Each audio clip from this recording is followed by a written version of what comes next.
presented by SV Music। ए जी कहाँ चल देनी रहुआ?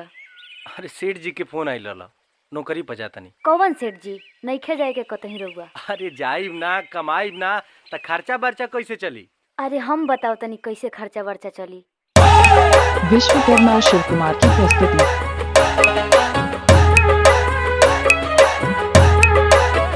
भदोही से रत्नेश रत्नेश रत्नेश रत्नेश रत्नेश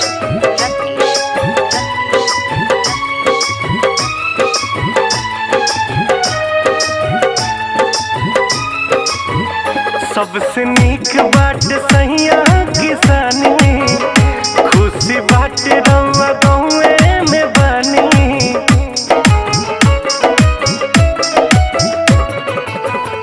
सबसे नीक बाट सहिया किसानी, खुशी बाट रउआ घरवे में बानी।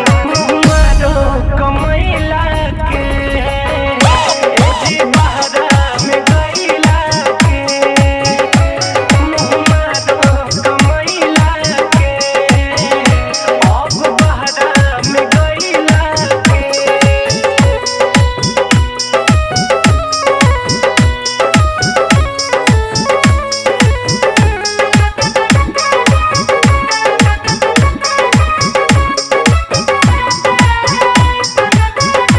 रत्नेश रत्नेश रत्नेश रत्नेश रत्नेश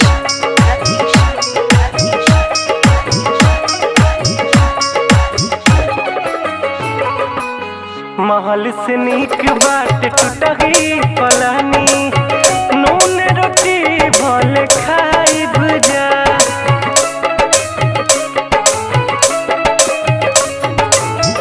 अखिया के सोझा रहब राज रहुआ, सवाही जिंदगिया बिताइब जा।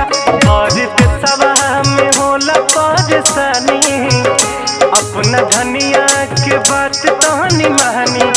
मारो कमैला के दूर देशवा में गइला के, मारो कमैला के ए जी बहरा में गइला के।